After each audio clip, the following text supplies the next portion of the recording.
السلام علیکم ورحمۃ اللہ۔ الحمد للہ رب العالمین والصلاة والسلام علی سید الانبیاء والمرسلین۔ میرے محترم اور پیارے شاہد بھائی، سوال آپ کا مروان بن حکم کے حوالے سے۔ کئی دنوں سے آپ کا یہ سوال آ رہا ہے اور جواب دینے میں مجھے دیر ہوئی، اس پر معذرت۔ مروان بن حکم رحمہ اللہ تعالی، مروان بن حکم کے متعلق آپ پوچھتے ہیں کہ یہ کون تھے؟ مروان بن حکم بن ابی العاص، ان کا تعلق بنو امیہ کی دوسری شاخ بنی عاص سے تھا، اور مروان بن حکم بن ابی العاص حضرت امام عثمان ابن عفان رضی اللہ تعالی عنہ کے زبردست حامیوں میں سے ایک حامی تھے۔ یہاں آگے چلنے سے پہلے میں آپ کو یہ بات گوش گزار کر دوں کہ اسلام دشمن قوتیں، وہ عبداللہ بن سبا کا سبائی فتنہ ہو، یا وہ ایران کے خمینی کا فتنہ ہو، یا اس طرح کے دیگر فتنہ باز لوگوں کے اور فتنہ پرور لوگوں کے معاملات ہوں، مروان بن حکم کے حوالے سے ایک تو کچھ روایات ہیں، اور دوسرا مروان کے حوالے سے مختلف لوگوں کے مختلف نظریے ہیں۔ مروان بن حکم بن ابی العاص کے حوالے سے 3 قسم کی آراء پائی جاتی ہیں۔ پہلی رائے یہ ہے مروان بن حکم بن ابی العاص کے حوالے سے کہ مروان بن حکم کا شمار صحابہ میں ہے۔ اس تعلق سے امام حافظ ابن کثیر رحمہ اللہ نے اپنی تاریخ میں اس کا ذکر کیا ہے۔ دوسری رائے یہ ہے کہ مروان بن حکم صحابہ میں ان کا شمار ہے، مگر دوسری قسم کے صحابہ۔ کیا مطلب؟ یعنی وہ لوگ جنہوں نے نبی پاک علیہ الصلوۃ والسلام کو دیکھا تو ہے، مگر آپ صلی اللہ علیہ وسلم سے سننا ثابت نہیں ہے، جیسا کہ امام حافظ ابن حجر رحمہ اللہ نے تہذیب التہذیب کے اندر اس کا ذکر کیا۔ تیسری رائے یہ ہے کہ یہ صحابی نہیں بلکہ تابعی ہیں، انہوں نے نبی پاک علیہ الصلوۃ والسلام کی زیارت نہیں کی، جیسا کہ علامہ ابن عبد البر نے الاستیعاب کے اندر اور دیگر نے لکھا۔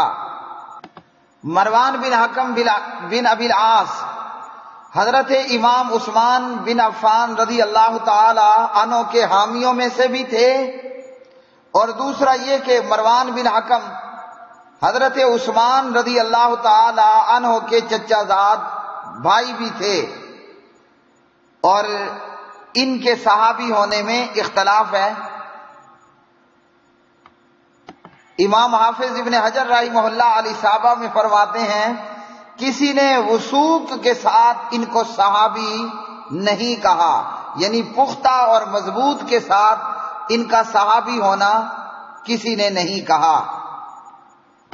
امام انقلاب شیخ الاسلام امام ابن تیمیہ رحمۃ اللہ علیہ نے منہاج السنہ میں لکھا کہ امام زین العابدین رحمہ اللہ نے علم دین حاصل کرنے کے حوالے سے جن شخصیات سے علم دین حاصل کیا امام زین العابدین نے، ان میں انہوں نے اپنے والد محترم حضرت حسین رضی اللہ عنہ سے علم دین حاصل کیا، اور جناب عبداللہ ابن عباس رضی اللہ تعالی عنہما سے، اور ام المومنین مومنوں کی ماں سید عائشہ رضی اللہ تعالی عنہا سے، اور ام صفیہ رضی اللہ تعالی عنہا سے، اور اسی طرح امام زین العابدین رحمہ اللہ نے جن حضرات سے علم دین حاصل کیا ان میں مروان بن حکم بھی تھے، اور اسی طرح سعید بن مسیب، اور اسی طرح دیگر حضرات۔ منہاج السنہ جلد نمبر 2۔ فقہائے کرام رحمہ اللہ نے مروان بن حکم کی عظمت اور خلافت کو تسلیم کیا اور ان کی روایات پر اعتماد کیا۔ ہاں، بے وقوف قسم کے ادیبوں اور مورخین نے اپنی اپنی حیثیت کے مطابق مروان بن حکم کے متعلق لکھا۔ اسی طرح مروان کے والد حکم بن ابی العاص کی جلاوطنی کا واقعہ امام ابن تیمیہ رحمۃ اللہ علیہ اس حوالے سے فرماتے ہیں، منہاج السنہ کے اندر ابن تیمیہ شیخ الاسلام رحمہ اللہ فرماتے ہیں کہ حکم بن ابی العاص، یہ حکم بن ابی العاص مروان کے والد ہیں، حکم بن ابی العاص کی جلاوطنی کا واقعہ کسی صحیح سند کے ساتھ کسی روایت سے ثابت نہیں ہے۔ بیان کیا جاتا ہے کہ مروان کے والد حکم بن ابی العاص کو نبی علیہ السلام نے جلاوطن کر دیا۔ اس پر شیخ الاسلام امام ابن تیمیہ رحمۃ اللہ علیہ منہاج السنہ میں لکھتے ہیں کہ یہ واقعہ کسی صحیح سند سے ثابت نہیں ہے۔ مروان سے روایت کرنے والے تابعین میں امام علی زین العابدین، سعید بن مسیب، عروہ بن زبیر، ابو بکر بن عبد الرحمن اور اسی طرح دیگر جلیل القدر علماء اور تابعین نے مروان سے روایت کی ہے اور فقہا نے ان کی عظمت اور خلافت کو تسلیم کیا ہے۔ ایک روایت بیان کی جاتی ہے عبداللہ بن زبیر رضی اللہ تعالی عنہما سے کہ عبداللہ بن زبیر بیت اللہ کے ساتھ ٹیک لگا کر بیٹھے تھے اور کہنے لگے کہ کعبے کے رب کی قسم، اللہ نے اپنے نبی صلی اللہ علیہ وسلم کی زبان سے حکم اور اس کی اولاد پر لعنت کی، یعنی مروان پر بھی لعنت اور مروان کے والد پر بھی لعنت۔ یہ اور اس طرح کی دیگر روایات، اس روایت کو نقل کرنے کے بعد امام حافظ البزار رحمہ اللہ فرماتے ہیں، قال البزار لا نعلمه عن ابن الزبیر الا بهذا الاسناد، ابن زبیر کا یہ کلام صرف اسی سند سے منقول ہے۔ مطلب یہ ہے کہ عبداللہ بن زبیر کے اس کلام کو اور ان الفاظ کو نقل کرنے میں امام عبد الرزاق متفرد ہیں، اور امام علامہ الذہبی رحمہ اللہ تاریخ اسلام میں امام عبد الرزاق کے متعلق لکھتے ہیں کہ اگر یہ کسی چیز میں متفرد ہوں تو صحت کے ساتھ ساتھ وہ غریب بھی ہوتی ہے، بلکہ کئی دفعہ ان کے تفرد والی روایت منکر بھی شمار ہوتی ہے۔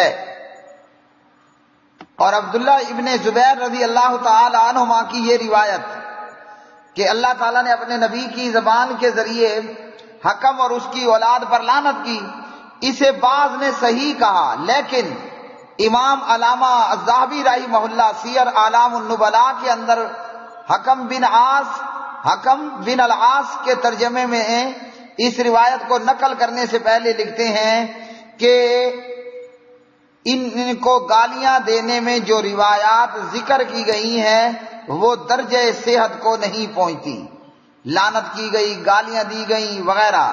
اس قسم کی روایات کے متعلق امام علامہ ذہبی رحمہ اللہ فرماتے ہیں کہ یہ روایات درجہ صحت کو نہیں پہنچتی ہیں۔ اور ایک اور روایت بیان کی جاتی ہے، وہ بھی ابن زبیر سے ہے رضی اللہ تعالی عنہما، کہ حکم بن ابی العاص اور اس کی اولاد پر نبی علیہ الصلوۃ والسلام کی زبان کے ذریعے لعنت کی گئی۔ اس روایت کے حوالے سے یہ ہے کہ حکم کا جرم یہ تھا، یہ بتایا جاتا ہے، کیلا سے کہا جاتا ہے، یعنی یہ نہیں کہ یہ کوئی کنفرم بات ہے، کیلا کہا گیا، کہا جاتا ہے کہ حکم نے نبی علیہ السلام کا کوئی راز کھول دیا تھا، تو اس پر ان کو شہر بدر کرنے کی سزا دی گئی اور اس پر ان کو لعنت کی گئی۔ تو یہ روایت اس حوالے سے کہ یہ بذات خود مبہم ہے، کیلا کہا گیا، کہا جاتا ہے، کس نے کہا، کون ہے کہنے والا وغیرہ۔